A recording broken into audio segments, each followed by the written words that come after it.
बात अब आपको बताएंगे सदर हिंद रामनाथ कोविंद के इंतखाब के हवाले से, क्योंकि रामनाथ कोविंद का टेन्योर मुकम्मल हो रहा है और नए सदर के हवाले से जो इंतखाब की तैयारियां हैं वो मुल्क भर में शुरू हो गई हैं। जी हाँ नाज़रीन, आपको बताते चले कि अगले 2 माह के बाद ही मुल्क को एक नया सदर मिल रहा है और सदर के हवाले से अगर हम बात करेंगे तो सदर हिंद के इंतखाब के लिए तैयारियां भी तेज हो रही हैं और साथ ही साथ जम्मू कश्मीर में इस बार एमपीज की वोट वैल्यू में कमी हुई है और माना जाता है कि तकरीबन ओवरऑल अगर हम बात करेंगे तो 708 में से 700 वोट यानी कि 8 वोट कम हुए हैं और जम्मू कश्मीर असेंबली पहली बार सदर हिंद के इंतखाब से बाहर है, क्योंकि जम्मू कश्मीर के अंदर कोई असेंबली नहीं है, अवामी हुकूमत नहीं है। इस सिलसिले में भी सदर हिंद की जो वोट है, इंतखाब है, उसमें बाज़ाब्ता तौर पर कमी है। जो एमपीज है जम्मू कश्मीर के हवाले से वो इस बार जो है इस इंतखाब में हिस्सा नहीं ले सकते, क्योंकि वोट इस बार कम हो रहे हैं कि पहले इससे पहले अगर हम 708 की बात करेंगे तो इस बार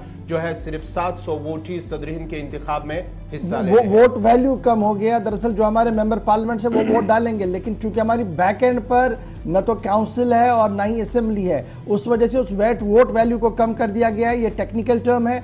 24 जुलाई को लास्ट डेट होगा जी सदर हिंद रामनाथ कोविंद का बहस सदर हिंद। उसके बाद नए सदर टेक ओवर करेंगे और उससे पहले इंतखाबी अमल को पूरा करने की कोशिश की जाएगी। और यही वजह है कि मुल्क भर के अंदर नए सदर के इंतखाब के हवाले से सियासी गहमा-गहमी जो है वो तेज हो रही है। और ये पहली बार नहीं है कि लेजिस्लेटर्स हैं, स्टेट असेंबलियां, वो पार्टिसिपेट नहीं कर पाएंगी जी सदर हिंद के इलेक्शन में। सिर्फ जम्मू कश्मीर नहीं, ऐसी रियासतें जो इस बार सदर हिंद के इलेक्शन में पार्टिसिपेट नहीं करेंगी। बल्कि इससे पहले भी एक वाकया हुआ, वो मैं आपके सामने रखूंगा। फिलहाल वोट वैल्यू जो मेंबरान पार्लियामेंट का है सदारती इंतखाब के लिए, जो इलेक्टेड असेंबलियां हमारी स्टेट की नहीं है, वो उस हवाले से उनमें वोट वैल्यू कम कर दिया गया। और ये वोट वैल्यू इसलिए भी कम कर दिया गया है, हमें कंपेयर किया गया है जी दिल्ली, पौंडीचेरी और जम्मू कश्मीर को एक ही तर्ज पर रखा गया है, इसलिए वो भी एक परेशानी है इसमें।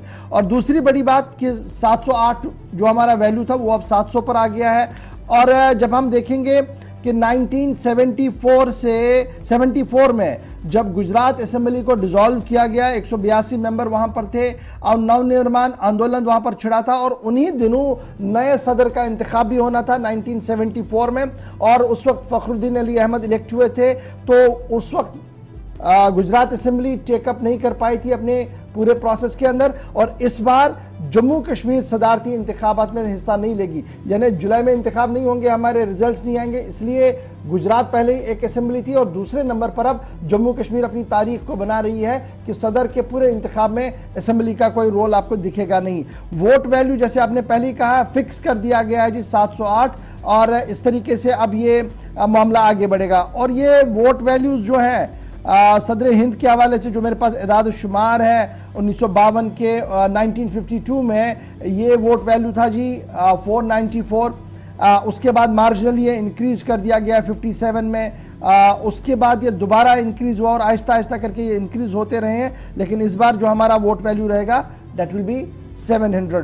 तो आखिरी दिन 24 जुलाई से पहले मुल्क के अंदर नए सदर का इंतखाब होगा। इंतखाबी दंगल में पहली बार जम्मू कश्मीर असेंबली का कोई रोल नहीं होगा, क्योंकि हमारे पास असेंबली नहीं है। और मुल्क की तारीख में जब आप देखेंगे तो गुजरात के बाद जम्मू कश्मीर दूसरी असेंबली होगी जो कोई भी रोल प्ले नहीं करेगी सदर हिंद के इंतखाब के बाद। एक मामला पहले आया था जो मैंने आपके सामने रख दिया था कि जब आंदोलन चला था वहां पर नवनिर्माण आंदोलन, दैट वाज 1974, और उस वक्त फखरुद्दीन अली अहमद इलेक्ट होकर आएंगे। इस बार देखना होगा कि बिना जम्मू कश्मीर की असेंबली के कौन से सदर इलेक्ट होकर आ सकते हैं। तो ये तो थी बात।